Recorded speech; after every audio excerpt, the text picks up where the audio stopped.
अब यहाँनिर कन्डिसन आउँछ सुपर नोडको। अहिलेसम्म हाम्रो के भयो त, voltage source was only in between एउटा रिफरेन्स र अर्को नन रिफरेन्सको बिचमा मात्र भोल्टेज सोर्स थियो, राइट। यहाँ पनि हेरौँ त, नन रिफरेन्स र यो रिफरेन्सको बिचमा मात्र भोल्टेज सोर्स थियो। बट अब हाम्रो कुरा आइदिन्छ, सपोज V2 र V3 non reference, this is ground, reference voltage, since यहाँबाट के हुन्छ त, करेन्ट डिभाइड हुन्छ, यहाँ पनि करेन्ट डिभाइड हुन्छ, बिचमा एलिमेन्ट छ नि त, यहाँ पनि करेन्ट डिभाइड हुन्छ, बट यहाँनिर करेन्ट डिभाइड हुँदैन, बिचमा कुनै पनि एलिमेन्ट छैन। अब हेऱ्यो भने यहाँनिर V2 र हाम्रो कुन त V3 को बिचमा भोल्टेज सोर्स आइदियो कि दुईवटा नन रेफरेन्स भोल्टेज सोर्सको बिचमा अथवा दुईवटा नन रेफरेन्स नोडको बिचमा एउटा भोल्टेज सोर्स आइदियो भने we create super node at that position है। अब सोल्युसन गर्ने कसरी त, त्यसलाई हाम्रो सुपर लुप आउँदाखेरि, सुपर मेश आउँदाखेरि के गर्थ्यौं, केवीएल सँग केसीएल युज गर्थ्यौं। अब यहाँ सुपर नोड आयो भने के गर्ने त, केसीएल सँग केवीएल अप्लाई गर्ने कुरो त्यही हो। केस 1 अघिसम्म हामीले प्र्याक्टिस गरेको त्यही अनुसार यहाँनिर हेऱ्यो भने रिफरेन्स नोड ग्राउन्ड र नन रिफरेन्स नोड V1 को बिचमा 10 भोल्टको एउटा सेल छ भने डाइरेक्टली मैले V1 को भ्यालु कति लेख्न मिल्यो, 10 भोल्ट लेख्न मिल्यो, ठीक छ। त्यस्तै अब दुईटाको बिचमा आइदियो भने सुपर नोड क्रिएट गर्ने। ल एउटा यो क्वेशन छ, यो क्वेशन राम्रोसँग बुझौँ। यो बुझेपछि हामी डिपेन्डेन्ट सोर्स भएको, त्यसपछि सुपर नोड भएको एन्ड नन रिफरेन्स र रिफरेन्स नोडको बिचमा डाइरेक्ट भोल्टेज सोर्स छ भने त्यसलाई कसरी गर्ने भन्ने कुरा हामी सजिलै बुझ्न सक्छौँ, गर्न सक्छौँ है त। अलि ध्यान दिनु होला है त। ल नोडल एनालाइसिस भनेको छ, नोडल एनालाइसिस भनेपछि हामीले के गर्नु पर्यो त, हामीले हरेक नोड असाइन गर्नुपर्ने होला, अनि त्यो नोडमा हामीलाई करेन्ट चाहिने होला, करेन्टको डिरेक्सन चाहिने होला। ल एज्युम गरौँ है त, हेरौँ। एउटा नोड हामीलाई अलरेडी VA भनेर दिइसक्यो, अर्को VB भनेर मलाई दिइसक्यो क्वेसनले। क्वेसनले के भन्दैछ, using nodal analysis determine the current through 4 ohm resistor. 4 ohm रेजिस्टरको करेन्ट निकाल्नु पर्ने छ between terminals A and B। ओहो, यो 4 ओम होइन, यो 4 ओमको पो रहेछ। Okay, A and B for the network of following figure भन्यो। अनि यहाँनिर चाहिने दुईटा डिपेन्डेन्ट भोल्टेज सोर्स र करेन्ट सोर्स दियो। This is voltage dependent voltage source 0.2 VM। VM कहाँ छ त, VM यसले दिइरहेको छ हामीलाई क्वेसनले। अर्को voltage dependent current source that is VN। VN कहाँ त, यो 1 ओम रेजिस्टेन्सको ड्रपमा भएको भोल्टेज इज VN। यो 4 ओम रेजिस्टेन्समा भएको भोल्टेज ड्रप इज के त, VM है। अब नोडल एनालाइसिस हो भने हामी ब्रान्च करेन्ट असाइन गर्छौँ। सपोज यो मेरो I1 छ, यो माथि गइरहेको छ, त्यही भएर माथि नै मैले I2 भने। So right to left VB to VA लाई मैले फेरि I3 भने, यसको डिरेक्सन माथि नै छ, मैले उल्टो गरिन, माथि नै राखेँ, द्याट इज I4 गरेँ यसलाई मैले, I4। देन अब यहाँनिर हेर्ने हो भने यो एउटा नोड, किनभने एउटा भोल्टेज करेन्ट त डिभाइड भइरहेछ नि। सपोज यसलाई मैले VC भने, सपोज यसलाई मैले VD भने है, यो नोड भोल्टेज VD भने यो दुईटा भोल्टेजको बिचमा के छ त, दुईटा नन रिफरेन्स भोल्टेज सोर्सको बिचमा एउटा भोल्टेज सोर्स आयो भनेपछि यहाँनिर सुपर नोड क्रिएट भयो। के क्रिएट भयो रे, सुपर नोड क्रिएट भयो भने VD र VB यहाँनिरको VB एज कन्सिडर्ड एज के त, सेम पोइन्ट, एकै ठाउँ जोडे जसरी हामी इमेजिन गरेर त्यहाँबाट सोल्युसन हामी निकाल्छौँ है त। भनेपछि यो ब्रान्चमा मेरो करेन्ट हुने भएन, यो ब्रान्चमा चाहिँ तल सपोज I5 मैले एज्युम गरेँ, अनि माथि चाहिँ मैले I6 एज्युम गरेँ है त। भनेपछि अब हामी के त KCL युज गर्छौँ। अब KCL युज गरौँ, कहाँ त, जहाँ जहाँ इजी छ पहिला त्यहाँ हेरिदिउँ न। यो VC र यो सबै एकै ठाउँ कनेक्टेड छ, यसलाई मैले ग्राउन्ड रिफरेन्स गरिदिएँ, रिफरेन्स नोड। अथवा त्यसलाई के त सर्किट ग्राउन्ड पनि भन्ने चलन छ। सो भिसी नन रिफरेन्स र रिफरेन्सको बिचमा एउटा भोल्टेज सोर्स आयो भने सिधै मैले भिसी बराबर के लेख्न मिल्यो 24 भोल्ट भनेर यहाँ मैले लेख्दिन मिल्यो। ठीक छ। त्यस्तै VA र ग्राउन्डको बिचमा करेन्ट सोर्स छ, हामीलाई मतलब भएन। But VV non reference node र अर्को ग्राउन्ड भन्नाले रिफरेन्स नोडको बिचमा दिस इज अल्सो रिफरेन्स नोडमा के हो त भोल्टेज सोर्स नै हो नि, होइन र?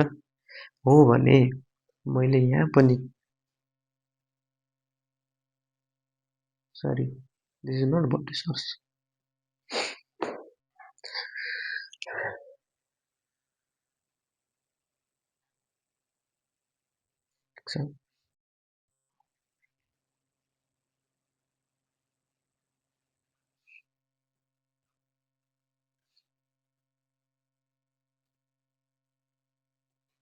अब अर्को हेरौँ, भोल्टेज VV र ग्राउन्डको बिचमा is this voltage source?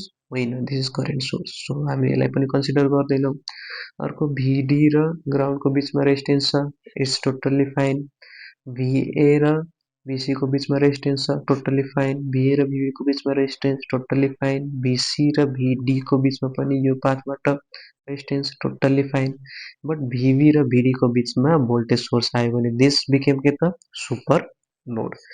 So अब हामी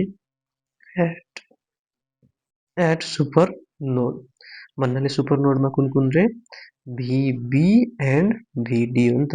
यो माथि कहाँ गर्यो हामीले एट नोड कहाँबाट निकालेको एट नोड VC बाट निकालेको। VB र VD को बिचमा हेर्दाखेरि VB र VD लाई एउटै जस्तो कन्सिडर गर भन्नाले VB मा incoming current is equivalent to incoming current to VD and VB बाट outgoing current is equivalent to के त आउटगोइङ करेन्ट टु VD है त। हेर्यो भने अब I4 इनकमिङ छ, बाँकी सबै I3 I5 र I6 इज के त आउटगोइङ भनेपछि मैले I3 plus I5 plus I6 equals to I4 लेख्न मिल्यो मिल्यो। Okay, what is the value of I3? Higher potential to lower potential, direction B to A छ भनेपछि VB minus VA divided by कति त कति ओम रेजिस्टेन्स छ 4 ohm resistance छ। गुड। प्लस I5 भनेको के हो त VD र ग्राउन्डको बिचमा that is VD divided by कति त हाम्रो 2 ओम रेजिस्टेन्स। ठीक छ। प्लस I6 भन्नु भनेको VD र VC को बिचमा flowing current is flowing from D to C भनेपछि VD minus VC divided by कति त 4 ohm resistance equals to I4। अब I4 मा रेजिस्टेन्स छैन, बट दिस इज के त अलरेडी अ करेन्ट सोर्स होइन र, डिपेन्डेन्ट होस् इन्डिपेन्डेन्ट होस् इट इज अलरेडी के त के हो करेन्ट सोर्स। करेन्ट सोर्स हो भने सिधै मैले करेन्टको भ्यालु राख्न मिल्यो किनभने मेरो I4 र गिभन करेन्ट सोर्सको डिरेक्सन सेम छ। सो पोजिटिभ नै राखेँ, मेरो सिम्बल चेन्ज भएन। Okay, VN। अब VN भनेको के हो त? VN भनेको कहाँ छ त यसले दिइरहेको छ that is voltage drop at कहाँ त 1 ओम रेजिस्टेन्स। अब त्यो एकछिनमा हेरौँला, पहिला यसलाई सल्भ गरौँ। एलसिएम लिऊ, एलसिएम लिँदाखेरि के हुने भयो त this becomes LCM 4 that is VB minus VA plus 2VD plus VD minus VC equals to 0.4 VN। VB minus VA plus 3VD minus VC भनेको कति त हामीसँग थाहा भएको 24 भोल्ट थाहा छ भनेपछि यहाँनिर 24 लेख्न मिल्यो equals to 4 multiplies with 0.4 that becomes 1.6 and VN भनेको के त भोल्टेज डिफरेन्स बिट्विन VA र VC हो अथवा I1 टाइम्स 1 भन्दा पनि भन्छ। I1 भनेको कति हो त VA माइनस VC बाई 1 हो।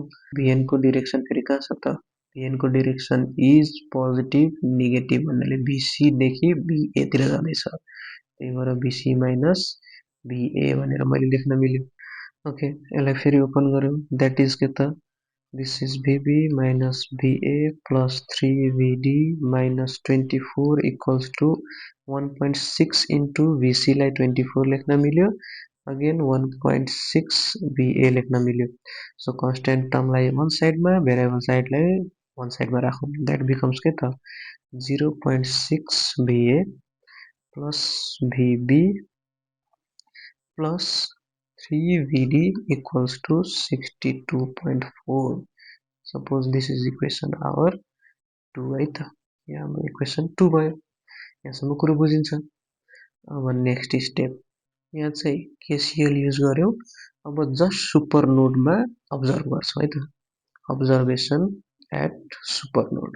Super node मा अब voltage source को direction के छ?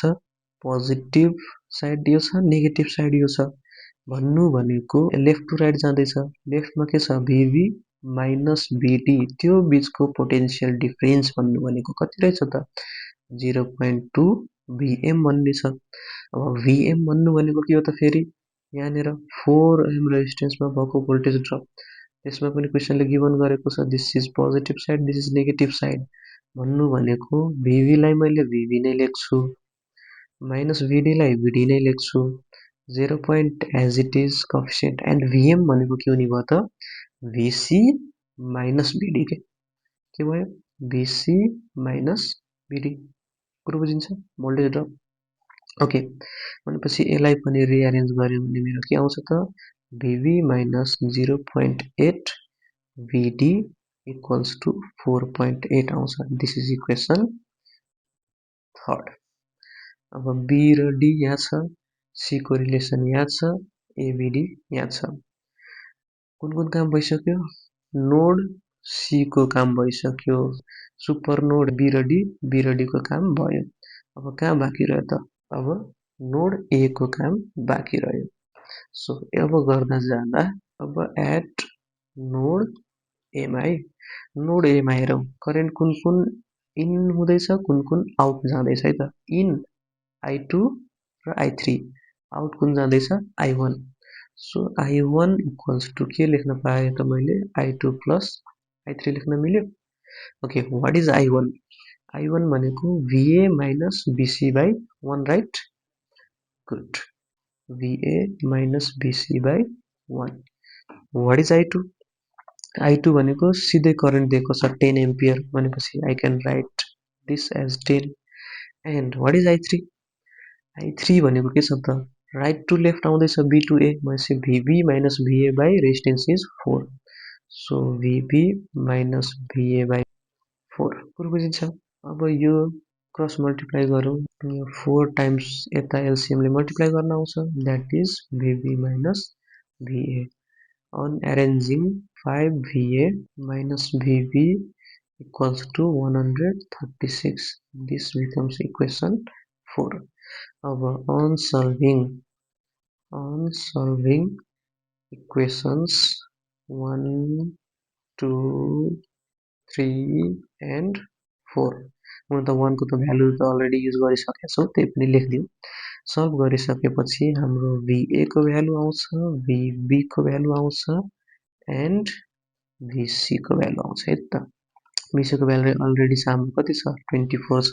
अब यसलाई सल्भ गर्दा VA को भ्यालु आयो 29.831 volt. Similarly, VB becomes 13.158 volt and VD becomes कति त?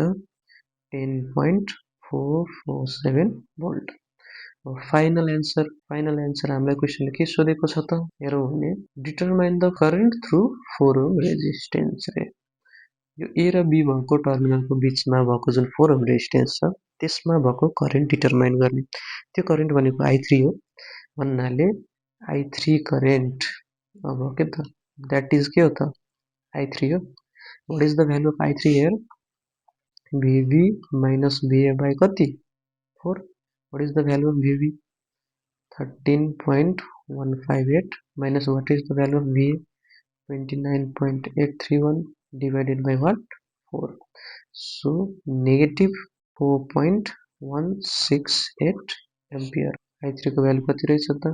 negative 4168 भन्नु भनेको हामीले सपोज गरेको बी टु ए रहेछ बट इन एक्चुअल के रहेछ त ए टु बी रहेछ द्याट इज I3 भन्नु भनेको 4.168 एम्पियर हामीले सपोज गरेको भन्दा अपोजिट डिरेक्सनमा